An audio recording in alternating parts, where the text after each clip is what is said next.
اعوذ باللہ من الشیطان الرجیم بسم اللہ الرحمن الرحیم رب اشرح لی صدری ویسر لی امری واحلل عقدۃ من لسانی یفقہوا قولی رب زدنی علما اللہم فقہنا فی الدین وللہ الاسماء الحسنی فادعوہ بہا۔ اللہ تعالیٰ کا خوبصورت اور پیارا نام المؤمن، امن دینے والا۔ اس سے مراد وہ ذات ہے جو اپنی مخلوق میں سے کسی ایک پر بھی ظلم نہیں کرے گا۔ جو بھی اس پر ایمان لے آئے گا اس کو وہ اپنے عذاب سے امن میں رکھے گا اور ہر ایک کو وہی دے گا جس کا وہ مستحق ہوگا۔ سورۃ النساء میں ارشاد باری تعالیٰ ہے، بے شک اللہ تعالیٰ ایک ذرے کے برابر بھی ظلم نہیں کرتا، اگر نیکی ہوگی تو اس کو دگنا کر دے گا اور اپنے پاس سے بہت بڑا اجر عطا فرمائے گا۔ ایک اور جگہ ارشاد فرمایا، خبردار اللہ کے دوست ان پر نہ خوف ہوگا نہ وہ غمگین ہوں گے، وہ لوگ جو ایمان لائے اور اللہ سے ڈرتے ہیں۔ یعنی جس انسان کے اندر اللہ کا ڈر خوف ہوگا، اپنی زندگی اسی ڈر اور خوف کی وجہ سے بسر کرے گا اور ساری زندگی اللہ کو راضی کرنے کی کوشش میں لگا رہے گا، قیامت کے دن وہ اس گھبراہٹ سے محفوظ رہے گا۔ اللہ سبحانہ تعالیٰ اس کو امن عطا فرمائیں گے۔ حدیث پاک کا مفہوم ہے، نبی کریم صلی اللہ علیہ وآلہ وسلم نے ارشاد فرمایا، قیامت کے دن اللہ سبحانہ تعالیٰ سب کے سامنے ایک امتی کو باہر نکالیں گے اور اس کے سامنے 99 رجسٹر کھولیں گے جس میں ہر رجسٹر تا حد نگاہ پھیلا ہوا ہوگا۔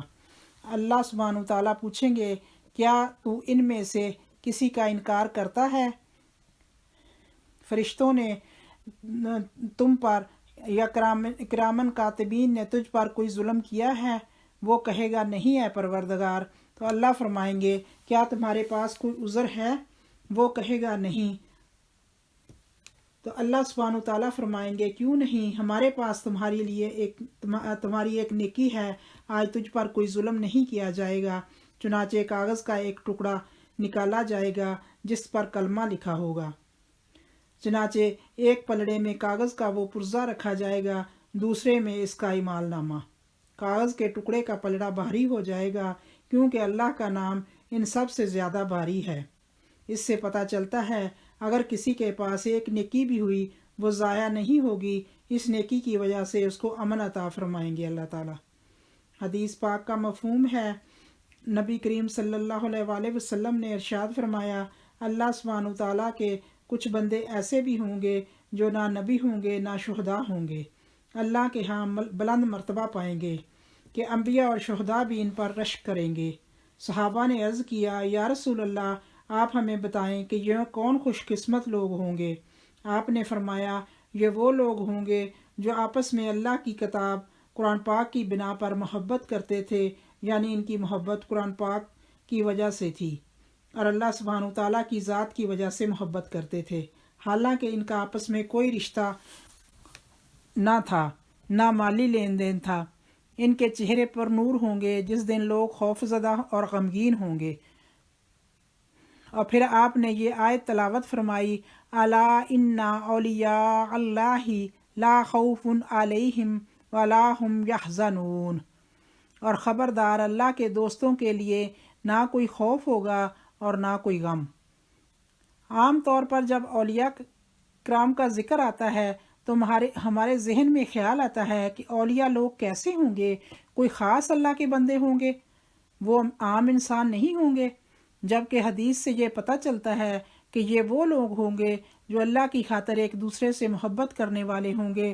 ذات، رنگ، نسل، قبیلہ، تمام چیزیں پیچھے رہ جائیں گی اور صرف ایک دین کا رشتہ ایک اہم رشتہ ہوگا جس کی خاطر ایک دوسرے کا احترام کریں گے، ایک دوسرے سے ملاقات کریں گے، ایک دوسرے کی قدردانی کریں گے۔ ایسے لوگ اللہ کے ہاں امن میں پرسکون جگہوں پر ہوں گے جب ساری مخلوق پریشان اور غم زدہ حال میں ہوگی۔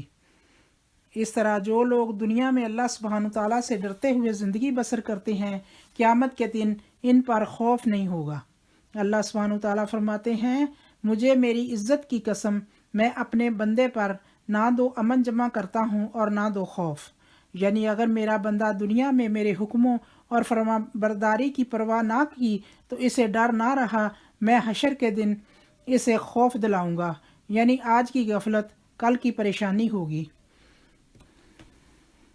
اس کے برعکس اللہ سبحانہ تعالیٰ فرماتے ہیں جو دنیا میں مجھ سے ڈر گیا، رب کے سامنے نافرمانی کرنے سے ڈرا، یعنی اپنے نفس کو خوش کرنے کی بجائے اللہ کے احکامات کو سامنے رکھتا ہے، ایسے لوگ جو دنیا میں اللہ سے ڈرتے ہیں کل قیامت کے دن ہر ڈر اور خوف سے اللہ سبحانہ تعالیٰ ان کو محفوظ رکھیں گے۔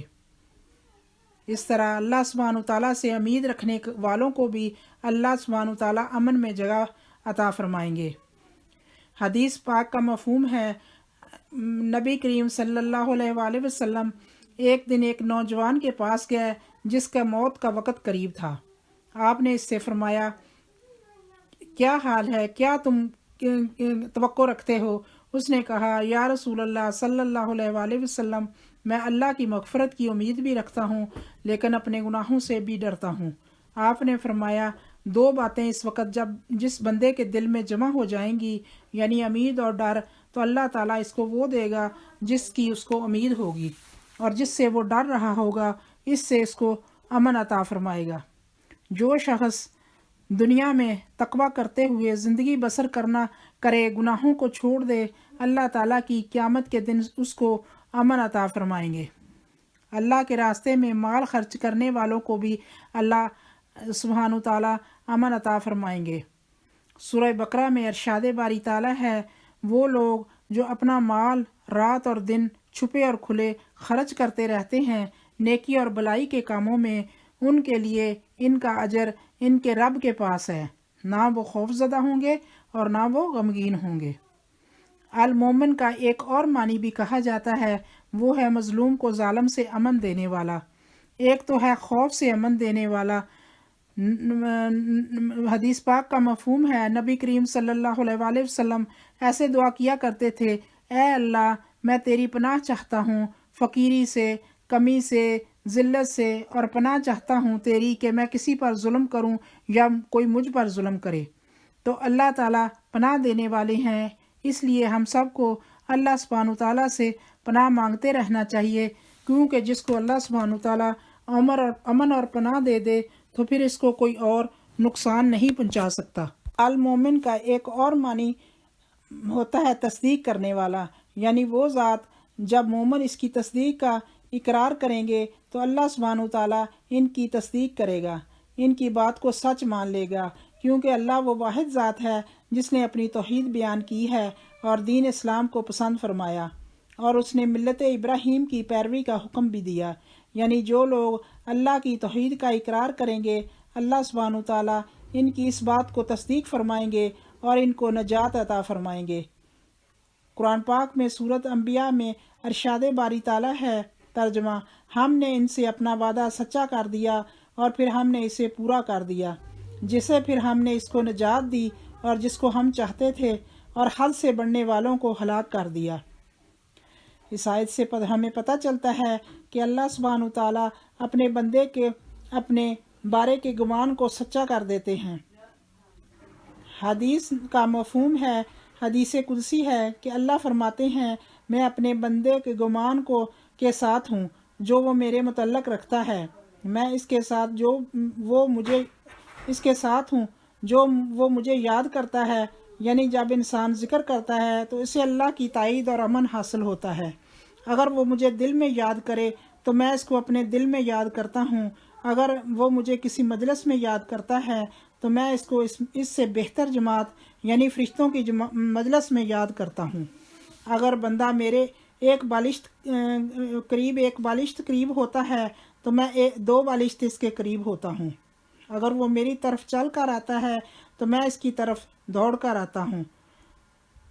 اللہ المومن کا ارشاد ہے کہ بندہ جب مجھ سے امید لگاتا ہے تو میں اس کو نا امید نہیں کرتا، میں اس کو تنہا نہیں چھوڑتا، میں اس کی توقع سے بڑھ کر اس کی مدد کرتا ہوں۔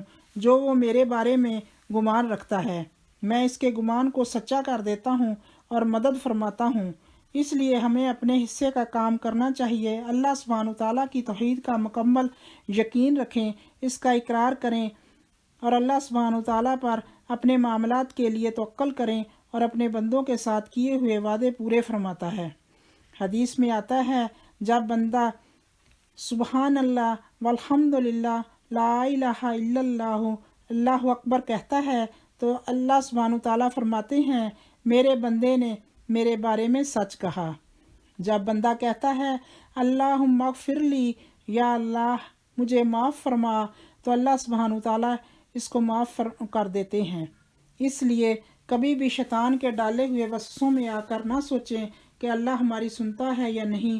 یہاں سے تو شرک کا دروازہ کھلتا ہے کہ اللہ ہماری سنتا ہے یا نہیں۔ کسی اور کا سہارا تلاش کریں، کسی اور کا دروازہ کھٹکھٹائیں اور کسی اور کو پکاریں، نہیں کوئی نہیں سوائے اللہ کے۔ یونس علیہ السلام نے کیسے اپنے رب کو پکارا تھا، لا الہ الا انت سبحانک انی کنت من الظالمین، تیرے سوا کوئی الہ نہیں، تو پاک ہے، میں ہی ظالموں میں سے ہوں۔ تو اللہ سبحانہ تعالیٰ نے ان کی دعا فوراً سنی، کیونکہ انہوں نے پورے یقین سے پکارا تھا۔ سوچئے کہاں سمندر کی تہ، مچھلی کا پیٹ کے اندر اندھیرے ہی اندھیرے، ہم بھی دعائیں مانگیں تو پوری شدت یقین احساس سے اور اللہ کے وعدوں کے یقین کے ساتھ دعا مانگیں۔ اس بات کی ضرورت ہے کہ اللہ سبحانہ تعالیٰ سے خاص اس بات کی التجا کریں، فریاد کریں کہ ہماری ذاتی زندگیوں میں، ہماری اجتماعی زندگیوں میں، ہمارے شہروں میں، ہمارے ملکوں میں اللہ تعالیٰ امن فرمائے، کیونکہ اس کی طرف سے امن آتا ہے، وہی امن دینے والا ہے۔ اور اللہ تعالیٰ کو ہم خوب پکاریں، امن کی دعا کریں، اے امن دینے والے ہم سب کو امن عطا کر، جس طرح تو نے ابراہیم علیہ السلام کی دعا سنی، مکہ کو امن والا شہر بنایا، اس طرح ہمارے رہنے کی جگہ کو بھی باعث امن بنا دے۔ دلوں کی بے چینی دور کرنے والا صرف اللہ رب العزت ہی ہے۔ اللہ ہمیں اپنی اطاعت کی توفیق دے اور ان کاموں کو کرنے کی توفیق دے جو اللہ کی رحمت کو جوش میں لاتے ہیں، اور ان چیزوں سے بچائے جس سے امن ختم ہوتا ہے۔ اللہ سبحانہ تعالیٰ ہمیں سمجھ نصیب فرمائے۔